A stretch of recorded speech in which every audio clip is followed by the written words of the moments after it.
ces paroles ne peuvent pas prendre un sens spirituel si ce n'est par ton esprit. Il faut qu'elles soient révélées. Te demandons, Seigneur, que ces paroles prennent vie dans nos cœurs aujourd'hui et dans la parole qui sera proclamée, pour qu'elles produisent le changement que tu attends en nous, qu'elles produisent la repentance et le salut, qu'elles produisent, Seigneur, le fruit qui est le fruit de ta vie en nous, le fruit de l'esprit, un fruit que tu aimes déguster, Seigneur. Nous te remettons ce temps et cette méditation au nom de Jésus-Christ. Amen. Le Seigneur m'a mis à cœur aujourd'hui de partager avec vous, sans grande surprise, un passage dans Ésaïe. Et il s'agit de Ésaïe au chapitre 9, qui parle d'une naissance. Et en même temps, pendant la louange, le Seigneur vient tirer mon cœur et me met à cœur de partager aussi ce qu'il y a écrit dans Jean, premier chapitre de Jean. Il me semble important aujourd'hui que l'on réalise la magnitude, l'impact, la grandeur de ce que Dieu a réalisé pour sauver les hommes. Je ne sais pas quel âge vous avez, mais si comme moi vous avez 45 ans, ça fait 45 Noël. Au bout de 45 fois, on se dit, bon, je pense que je connais la chose. Mais est-ce que c'est le cas ? Est-ce qu'on a bien réalisé ce que le Seigneur a fait quand il a envoyé Jésus-Christ ? Laissez-moi commencer par une introduction qui est un petit peu historique. Je ne vous apprends peut-être pas cela, mais le Seigneur n'est pas né un 25 décembre. D'accord ? La raison pour laquelle nous fêtons cela un 25 décembre est assez simple. Avant que l'Europe soit chrétienne, le 25 décembre, le solstice d'hiver, on fêtait une Pâque païenne, une fête païenne. C'était pas une Pâque, c'était une fête païenne qui célébrait le retour de la lumière.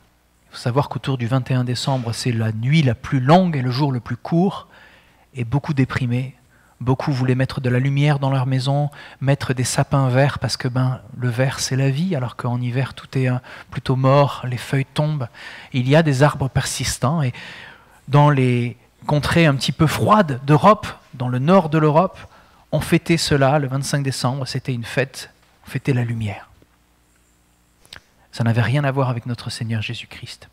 Quand l'Église catholique a voulu, on va dire, propager la foi et la connaissance de l'Évangile et de la croyance chrétienne, ils ont trouvé bon à l'époque de dire à ces peuples païens, écoutez, vous ne le savez pas, mais vous allez devenir chrétiens, et on va remplacer vos fêtes païennes par des significations qui sont chrétiennes.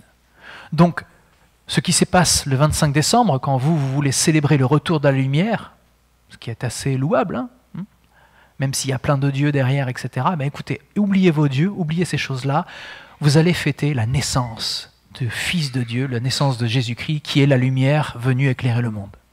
Voyez, il y a une signification. En tant que jeune pasteur, j'ai sorti mon épée en disant « Je ne veux pas de sapin dans l'église, je veux pas de ce genre de Noël, c'est un truc païen, etc. Le Seigneur n'aime pas les choses païennes. » Je n'avais pas réalisé qu'en fait le Seigneur n'est pas religieux. Moi j'étais très religieux. Le Seigneur, lui, ne l'est pas. Lui, ce qu'il veut, c'est une rencontre. Lui, ce qu'il veut, c'est toucher les cœurs. C'est que le méchant se repente. Voyez ? Il veut que le méchant change. C'est écrit dans l'Ancien Testament. Je ne veux pas que le méchant périsse, je veux qu'il change. Il ne veut pas punir le méchant, il veut que le méchant change. Un méchant, c'est quelqu'un qui ne veut pas croire en lui. C'est quelqu'un qui fait sa vie sans lui. C'est ça, un méchant. Voyez ?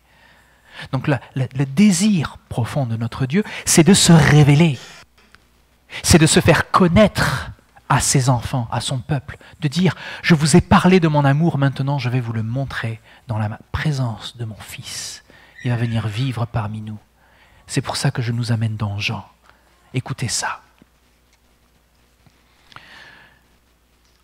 Au commencement était celui qui est la parole de Dieu. il était avec Dieu, il était lui-même Dieu. Au commencement, il était avec Dieu. Tout a été créé par lui. Rien de ce qui a été créé n'a été créé sans lui. En lui résidait la vie. Amen. Et cette vie était la lumière des hommes. La lumière brille dans les ténèbres et les ténèbres n'ont pas pu l'étouffer. Après, il va parler de Jean le Baptiste. Un homme parut, envoyé par Dieu, il s'appelait Jean. Il vint pour être un témoin de la lumière afin que tous les hommes croient par lui. Que faisait Jean? Il baptisait. Il venait changer la vie. Il invitait ceux qui venaient dans l'eau avec lui à laisser tomber leurs anciennes vies, leurs anciennes pensées, leurs anciennes voies, se repentir, redevenir humbles devant Dieu et reconnaître leur besoin d'être réconciliés avec Dieu. Mais réconciliés comment? Par quel miracle leur péché pourrait être comme ça effacé? Et Jean disait qu'il n'était pas lui-même la lumière, mais sa mission était d'être le témoin de la lumière. Celle-ci était la véritable lumière, celle qui, en venant dans le monde, éclaire tout être humain. Est-ce qu'il a dit éclaire une partie des êtres humains? Éclaire quelques êtres humains? Non. Éclaire tout être humain. Celui qui est la parole était déjà dans le monde puisque le monde a été créé par lui. Et pourtant, le monde ne l'a pas reconnu. Il est venu chez lui et les siens ne l'ont pas accueilli. Certains pourtant l'ont accueilli. Ils sont assis à EBE aujourd'hui. Ils ont cru en lui. À tout cela, il a accordé le privilège de devenir enfant de Dieu. Ce n'est pas par une naissance naturelle, ni sous l'impulsion d'un désir, ou encore par la volonté d'un homme qu'ils le sont devenus, ou d'un pasteur, ou d'une famille chrétienne, ou de parents chrétiens, ou d'influenceurs, ou d'un coup de tête. Non, c'est de Dieu qu'ils sont nés. Celui qui est la parole est devenu homme, et il a vécu parmi nous. C'est cette naissance dont on veut parler aujourd'hui. Nous savons très bien que ce n'est pas le 25 décembre, nous sommes aujourd'hui le 25 décembre, nous savons que ce n'est pas à cette époque-là que Jésus est né. Mais malgré tout, reconnaissant que s'il y a un jour dans l'année où on peut parler de ça, c'est aujourd'hui. Parce que notre histoire, parce que notre héritage, parce que tout ça à la fois. Mais qu'on ne se prive pas de se rappeler combien c'est une grâce que le Seigneur soit venu vivre parmi nous pour révéler sa grâce et sa gloire. Nous avons contemplé sa gloire, la gloire du Fils unique envoyé par son Père, plénitude de grâce et de vérité.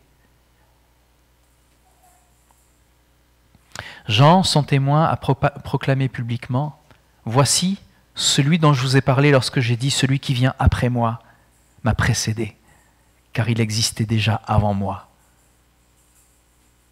Pour l'anecdote, et Élisabeth, la sœur de Marie, attendait Jean le Baptiste. Jean le Baptiste est le cousin de Jésus.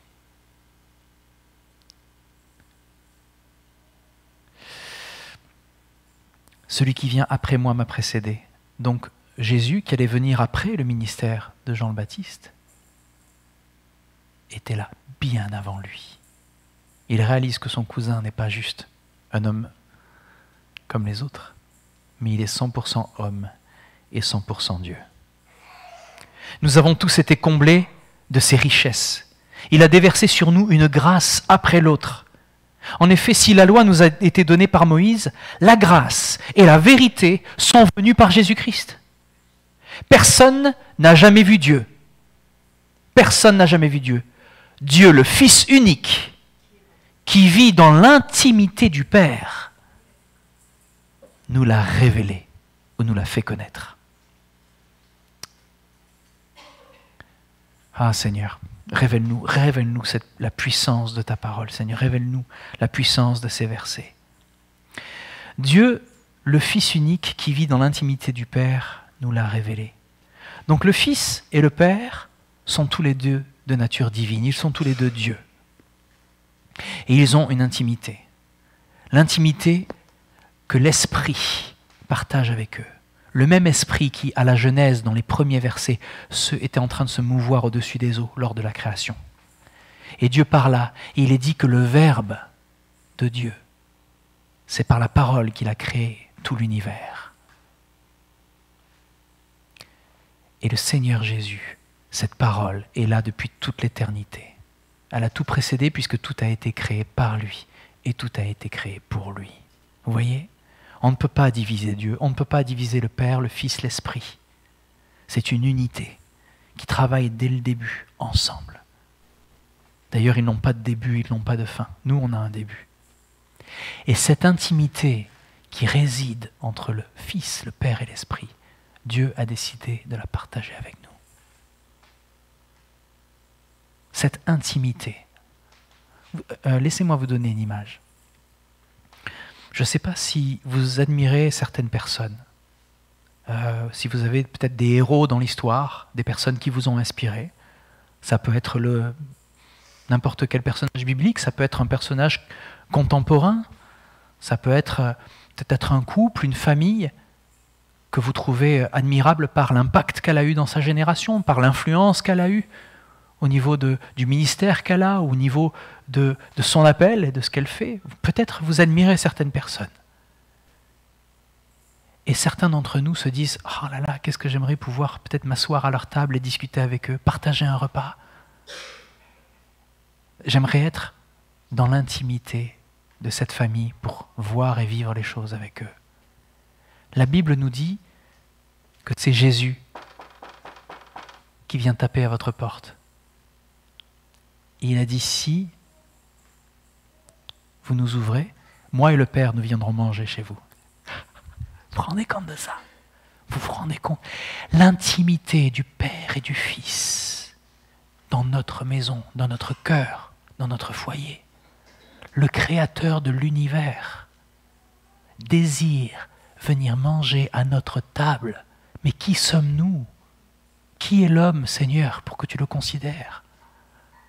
Qui sommes-nous, nous qui le rejetions, nous qui le refusions, nous qui ne voulions pas entendre, on ne voulait pas entendre parler de lui, on voulait continuer selon nos voies, on voulait continuer selon nos propres pensées. Non, Dieu a décidé de venir vivre parmi nous, plein de grâce et de vérité, et de révéler l'amour qui caractérise le Père, le Fils et l'Esprit. Comment est-ce qu'il a révélé cet amour? Nous venons de le vivre à l'instant. Il fallait un sacrifice pour punir le péché. Il fallait que le péché que les hommes ont commis, cette rébellion envers Dieu, qui dure depuis le début, depuis Adam, depuis la chute, il fallait que cette faute soit punie. Sinon, Dieu n'est pas un juge juste. S'il laisse le péché impuni, Dieu n'est pas juste. Est-ce que Dieu est juste? C'est une nouvelle question rhétorique. Évidemment, la réponse est oui, Dieu est juste. La vie, elle, n'est peut-être pas juste. Les hommes ne sont peut-être pas justes. Mais Dieu, lui, est juste. Et que fait Dieu dans sa grâce et dans son amour? Il pourrait très bien juger en disant « Oui, vous êtes coupable, oui, vous avez suivi vos propres voies, peu importe ce que vous ferez, vous avez été pécheur, donc vous ne pouvez pas rester impuni. » Il pourrait très bien faire fondre sa colère sur chacun d'entre nous, mais qu'a-t-il décidé dans son amour? Il a dit « Je vais envoyer mon Fils. » Celui qui me représente, celui qui me révèle. Dieu, le Père, personne ne l'a vu. Mais le Fils, qui vit dans l'intimité du Père, l'a révélé. Comment est-ce que Dieu s'y est pris, les amis? Réfléchissons aujourd'hui. Comment est-ce que Dieu s'est pris pour se révéler aux hommes? Est-ce qu'il a ouvert les cieux avec des éclairs et des tonnerres et il a sorti un doigt avec disant « Je vais venir faire ceci, je suis grand, je suis beau, je suis tout-puissant » et le ciel s'ouvre et puis comme qui descend d'un vaisseau spatial, tu as Jésus qui arrive et qui fait « Bah, maintenant je suis là ». Non. Dans un des villages les plus reculés de Judée, dans un endroit que les gens dédaignent parce qu'il ne se passe rien, dans l'intimité d'une étable. Il y avait peut-être quelques animaux, peut-être pas. Une jeune fille qui avait peut-être 14, 15 ans, Marie, attend un enfant. Joseph, qui est charpentier de métier, qui est l'époux de Marie, n'est pas à l'origine de ce bébé. Vous imaginez l'angoisse, vous imaginez la situation. Et ce couple a dû faire des kilomètres pour retourner à Bethléem, là où Jésus est né, mais là où Joseph devait être recensé pour le recensement romain. Dans l'intimité de cette étable, dans l'humilité de cette étable, la jeune fille donne naissance à un enfant.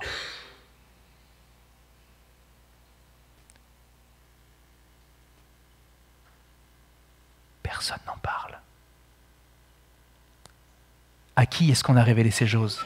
Est-ce qu'on a envoyé des lettres au roi, au président de telle et telle république, de telle et telle contrée? Est-ce qu'on a fait un grand tapage et du grand marketing? Non. Des anges apparaissent à qui? À des bergers, des personnes qui touchent des animaux, des personnes qui sont considérées comme impures pour les Juifs à l'époque. Dieu décide de se révéler aux plus petits. Il décide de prendre naissance dans une étable. Alors évidemment, on va passer une vie sans le voir de nos yeux, parce qu'il ne va pas faire du marketing, il ne va pas faire des choses éclatantes. Évidemment, on peut passer toute une vie en passant à côté d'une telle humilité, d'un tel amour, d'une telle simplicité. On peut passer toute une vie loin de ce qui est dédaigné par les hommes. Mais si vous avez un cœur humble, comme celui d'un berger à l'époque de Jésus, Dieu vient te dire, regarde, cet amour qui est tout puissant, qui a été rejeté par les hommes, qui n'a pas pu être étouffé, cette lumière qui vient éclairer tout homme, elle peut rentrer dans ton cœur, elle peut rentrer et toucher ta vie, si seulement tu t'humilies suffisamment pour reconnaître que dans ton péché, Dieu a voulu te sauver de tes propres voies, te sauver de toi-même et t'amener vers lui et te faire marcher dans son intimité avec lui. Quelle grâce, quel amour, quel torrent de grâce. Que le Seigneur en ait voulu ainsi. Alors oui, il est né. Qui a parlé de cette naissance? Quand est-ce que ces choses-là qui sont si profondes, si puissantes, ont été annoncées? Elles ont été annoncées par Ésaïe en plusieurs passages. Mais le passage qui nous intéresse aujourd'hui, c'est en Ésaïe au chapitre 9.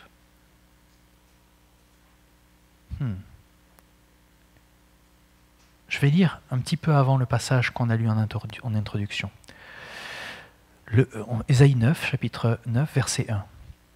Le peuple qui vivait dans les ténèbres verra briller une grande lumière. La lumière resplendira sur ceux qui habitaient le pays. Vous voyez le thème de la lumière qui revient là? La lumière resplendira sur ceux qui habitaient le pays, dominés par d'épaisses ténèbres. Ô Éternel, tu fais abonder l'allégresse, tu fais jaillir une très grande joie, et l'on se réjouit devant toi, tout comme au temps de la moisson, ou comme on crie de joie lors du partage d'un butin. Car le joug qui pesait sur lui, le bâton qui frappait son dos, le gourdin de son oppresseur, toi, tu les as brisés, tout comme au jour de la défaite de Madian. C'est quoi Madian? C'est le jour où Gédéon est allé au combat avec quelques dizaines de soldats et a vaincu une armée de plusieurs centaines de soldats. Ça veut dire que cette intervention n'est pas humaine, elle est divine. C'est une intervention divine dont il s'agit, une intervention surnaturelle, une intervention qui dépasse l'entendement humain. Et le joug qui pèse sur le peuple a été brisé. Toute chaussure de guerrier qui martèle le sol et tout manteau que l'on a roulé dans le sang seront livrés aux flammes pour être consumés. Donc toute chaussure de guerrier, tout manteau que l'on a roulé dans le sang sera livré aux flammes. Tous les éléments militaires, on s'en débarrasse. Quand est-ce qu'on se débarrasse de toute force militaire? C'est quand il ne reste plus que la paix. que quand la paix est là, on peut se débarrasser de toute force militaire. Car, pourquoi tout ça arrive? Verset 5. Car pour nous, un enfant nous est né, un fils nous est donné. Il exercera l'autorité royale. Et c'est là qu'on va rentrer dans la définition de qui Dieu est et dans la définition de qui cet enfant est. Et c'est là qu'on peut se questionner, mais qu'est-ce que Ésaïe a vu ici? Nous, en tant que chrétiens, on voit très bien qu'il s'agit de Jésus-Christ. Après, je vais vous lire un passage qui, vous le verrez, sans aucun doute, il ne peut pas parler de quelqu'un d'autre que Jésus-Christ. On va parler d'Ésaïe 53, 2 secondes. Il sera appelé, et là écoutez bien, c'est à chaque fois 2 termes. Merveilleux conseiller, Dieu fort, Père à jamais, et Prince de la paix. Ça fait beaucoup de choses pour un enfant qui nous est né, n'est-ce pas? On peut s'attendre à sa naissance, on peut se dire « Oh là là, lui quand il va arriver, les choses vont changer ». Est-ce qu'on a l'impression que c'est un Dieu guerrier? Eh bien non, justement, puisque tout effet militaire a été brûlé. Ah, mais qui est cet enfant qui va naître, qui est prince de paix, et qui suit le fait que on va brûler toutes les choses qui sont militaires? Il étendra sa souveraineté et instaurera la paix qui durera toujours. Quoi? Une paix qui durera toujours? Mais est-ce que ça peut se passer sur terre? Vous voyez combien c'est divin, combien ça n'est pas possible que ce soit humain. Au trône de David et à tout son royaume, sa royauté sera solidement fondée sur le droit et la justice, dès à présent et pour l'éternité. Mais de qui il parle? Voilà ce que fera le Seigneur des armées célestes, dans son ardent amour. Pas dans son jugement, pas dans sa sagesse, pas dans son intelligence, dans son ardent amour. Donc il y a la guerre qui s'arrête, un conflit qui s'arrête, une paix qui s'instaure, une royauté qui est parfaite, qui est divine, qui dure à jamais, et qui est générée par quoi? Par l'amour de Dieu. De qui peut-il s'agir? Allez, les chrétiens disent Jésus, Yeshua. Jésus en hébreu, c'est Yeshua, ça veut dire Dieu qui sauve, Dieu sauveur. C'est ça le nom de Jésus. Josué aussi. Josué, c'est aussi Dieu sauveur, Yeshua. Alors qu'est-ce qu'on lit ici? C'est quoi un enfant, un fils qui nous est donné? Il s'agit d'un descendant de David, un héritier du trône de David. Savez-vous, David en fait est le premier roi que Dieu a choisi pour le peuple juif. Saül a été choisi par le peuple pour être roi. Dieu a dit, ok, très bien, ok, vous voulez vous choisir un roi? Allons-y, qu'il en soit ainsi, allons-y. Mais moi, je vais vous choisir comme roi un berger. un berger. Par contre, c'est un berger qui aime ses brebis, qui est prêt à donner sa vie. Un berger qui peut se battre et qui va vaincre. Le petit David le berger. C'est lui qui a été oint, c'est-à-dire choisi par Dieu. Donc il s'agit d'un descendant de David, un héritier du trône. Il est donné au peuple pour exercer une complète royauté sur le peuple de Dieu. Et ça, cette promesse, elle a été faite à David. Donc c'est forcément un enfant qui est royal. Si on se pose la question à l'époque d'Isaïe, mais de qui parle-t-il? C'est un enfant qui est royal. C'est peut-être même, si on lit Ésaïe 7 au verset 14, 7-14, il est écrit « C'est pourquoi le Seigneur vous a donné lui-même un signe. Voici, la jeune fille sera enceinte, elle enfantera un fils, et elle lui donnera pour nom Emmanuel, c'est-à-dire Dieu avec nous. »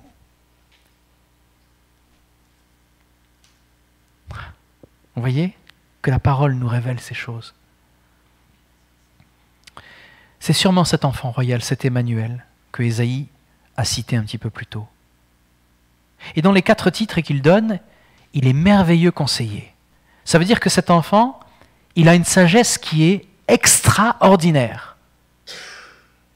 afin de pouvoir justement être roi, exercer sa royauté, mais une sagesse qui va bien au-delà de la sagesse de Salomon.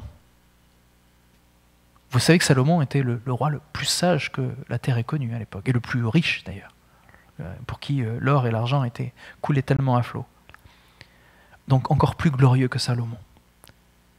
L'onction de l'esprit dont cet enfant va bénéficier pourrait expliquer que cette sagesse soit extraordinaire. C'est-à-dire que l'Esprit de Dieu est sur lui. Mais ce n'est pas comme pour Salomon, où l'Esprit, à un moment, il a rejeté, puis Salomon s'est tourné vers les femmes, et vers pas une seule femme, hein, vers des centaines de femmes, et a perdu, on va dire, tout le reste de ce qu'il avait sur cette idole-là. Et en allant vers ces femmes, il s'est aussi tourné vers leur Dieu. Il y a très peu d'hommes, en fait, dans la Bible qui sont restés fidèles au Seigneur. Mais Jésus a obéi de sa naissance à sa mort. Ta volonté et non la mienne. Donc Dieu fort, il est le Dieu fort. Donc on pourrait se dire, en fait, si cet enfant est le Dieu fort, là, Ésaïe est en train de dire que cet enfant est Dieu. On pourrait lire ça comme ça, parce que nous, on sait que Jésus est Dieu, Jean le dit. Mais si on est honnête avec le texte, il faut savoir que dans l'Ancien Testament, les rois, on les appelle aussi des dieux, parce qu'ils sont adoptés par Dieu. Parce qu'on sait que c'est Dieu qui met les rois en place. Donc quand on dit Dieu fort, on sait que ça va être un roi choisi par Dieu. Ça ne veut pas dire qu'il est lui-même Dieu, mais ça veut dire que c'est un roi qui est choisi par Dieu. Donc on pourrait lire le passage en se disant, là, Ésaïe est en train de dire que cet enfant va être Dieu. Mais ce serait une faute d'interprétation. Même si c'est vrai que Jésus est Dieu. D'accord ? Enfin, on ne va pas faire dire à la Bible n'importe quoi, si on connaît vraiment les origines. Donc on voit que le roi était adopté comme un fils. Et là, c'est le cas. Il pouvait même porter le titre de Dieu. Les psaumes le citent d'ailleurs. Quand on cite des rois, des fois on dit, lui, il est tel un Dieu. Donc ici, on cite un roi qui est très puissant. Et Père à jamais. Père à jamais. Le mot Père, c'est aussi un titre royal dans la parole. Et ça veut dire que ce descendant de David, il aura un règne qui n'aura pas de fin. Voilà. Et prince de la paix, est-ce que j'ai besoin de vous expliquer qui est le prince de la paix ? Alors, ce n'est pas seulement un nouveau Salomon, mais ça veut dire que ce roi-là, il a la capacité d'établir une paix qui soit durable pendant tout son règne. Et le verset 6 nous dit que son règne, sa souveraineté, durera toujours. Donc on est réellement dans quelque chose qui n'a jamais été connu de l'homme. Il n'y a pas eu un seul roi qui puisse faire en sorte que la paix règne pour toujours. Ce n'est pas possible, parce que les rois meurent. Mais ce roi-là ne peut pas mourir. Au contraire, il est ressuscité. Et là, je vais vous prouver que Ésaïe avait vu Jésus. Le passage que je vais vous lire, il est interdit de lecture dans les synagogues. On va d'Ésaïe 52 à Ésaïe 54. On ne lit pas Ésaïe 53. Et vous allez très vite comprendre pourquoi. Qui a cru à notre message ? À qui a été révélée la puissance de l'Éternel ? Car devant l'Éternel, il a grandi tout droit comme une jeune pousse ou comme une racine sortant d'un sol aride. Il n'avait ni prestance, ni beauté pour retenir notre attention, ni rien dans son aspect qui pût nous attirer. Il était méprisé, abandonné des hommes, un homme de douleur, habitué à la souffrance. Oui, il était semblable à ceux devant lesquels on détourne les yeux. Il était méprisé. Et nous avons fait de lui aucun cas de sa valeur. Ce texte a été écrit à peu près 700 ans avant la naissance de Jésus-Christ. Je continue, verset 4. Pourtant, en vérité, c'est de nos maladies qu'il s'est chargé. Et ce sont nos souffrances qu'il a prises sur lui. Alors que nous pensions que Dieu l'avait puni, frappé et humilié, il s'agit de la croix. Alors que nous pensions que Dieu l'avait puni, frappé et humilié, mais c'était pour nos péchés qu'il a été percé. C'est pour nos fautes qu'il a été brisé, comme le pain que nous venons de manger. Le châtiment qui nous donne la paix est retombé sur lui. Et c'est par ses blessures que nous sommes guéris. Nous étions tous errants, pareils à des brebis. Chacun de nous allait par son propre chemin. Mais l'Éternel a fait retomber sur lui les fautes de nous tous. On l'a frappé et il s'est humilié. Il n'a pas dit un mot. Semblable à un agneau mené à l'abattoir, tout comme la brebis muette devant ceux qui la tondent. Il n'a pas dit un mot. Il a été arraché à la vie par la contrainte, suite à un jugement. Et qui, parmi les gens de sa génération, s'est soucié de son sort lorsqu'on l'a retranché du pays des vivants? Il a été frappé à mort à cause des péchés que mon peuple a commis. Hein? Il a été frappé à mort? Le texte dit que cet homme-là est mort. Vous me suivez? La logique du texte, cet homme-là a été frappé à mort. Il est mort. On a mis son tombeau parmi les criminels. Lisez le Nouveau Testament, vous verrez que Jésus a un tombeau de riche, mais il a été jugé comme un criminel. On a mis son tombeau parmi les criminels et son sépulcre parmi les riches. Quoi? Quoi? Comment est-ce que c'est possible qu'un criminel, on le mette dans un tombeau de riches?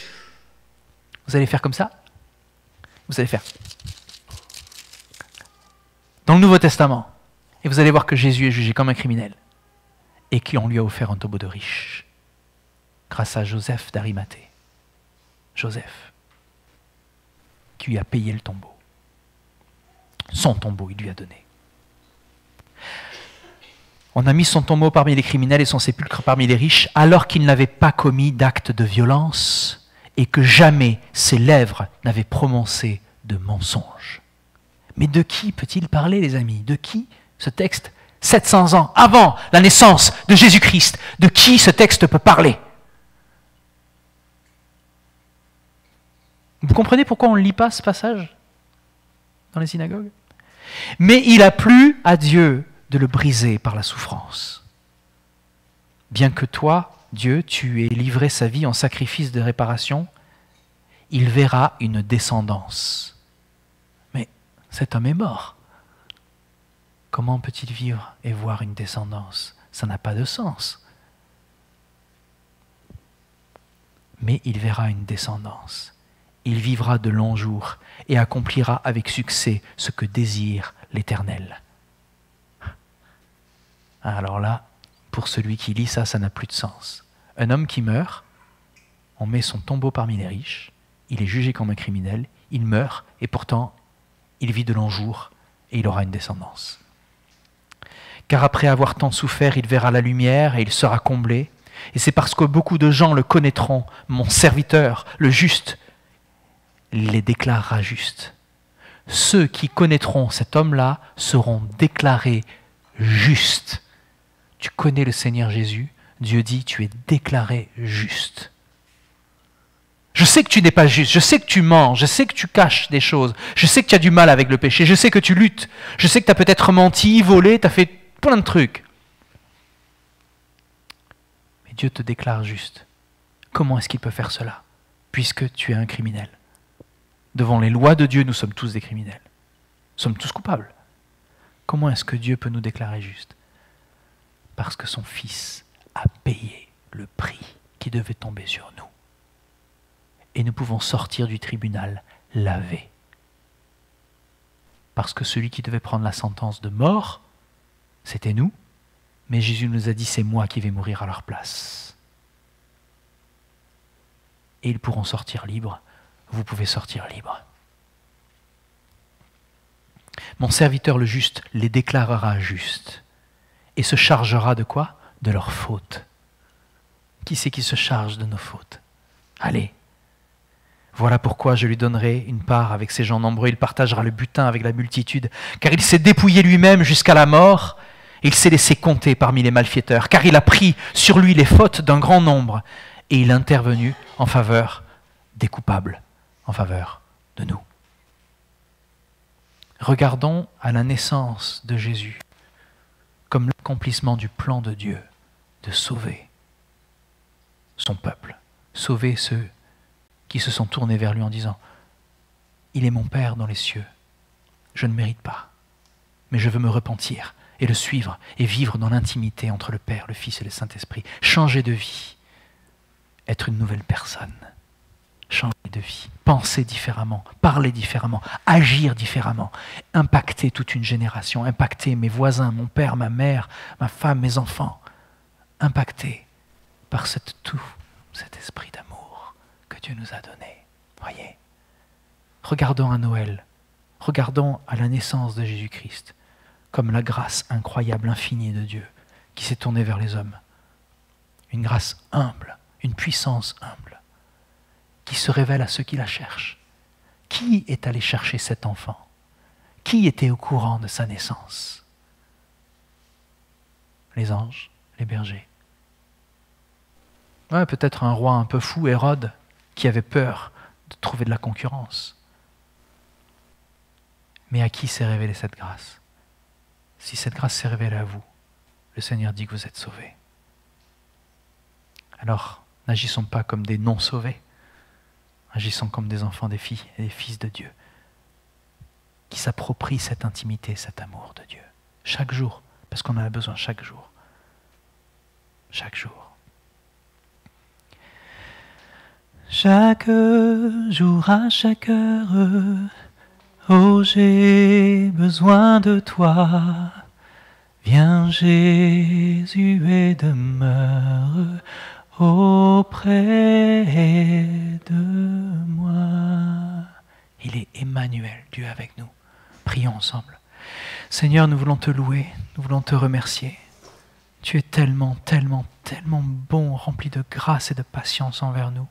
Tu ne nous juges pas selon nos péchés, mais au contraire, Seigneur, tu veux nous faire vivre selon la vie que tu nous as donnée en Jésus-Christ. Cette nouvelle vie, la vie d'après le baptême, la vie d'après ce renouveau, cette nouvelle vie, remplie de ta présence, remplie du Saint-Esprit.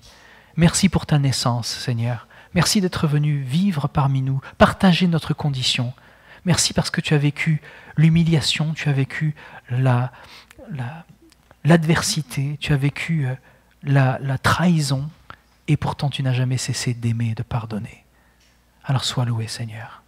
Pour chacun d'entre nous, Seigneur, viens bénir de la révélation de ta parole chacune des personnes qui tournent les yeux vers toi.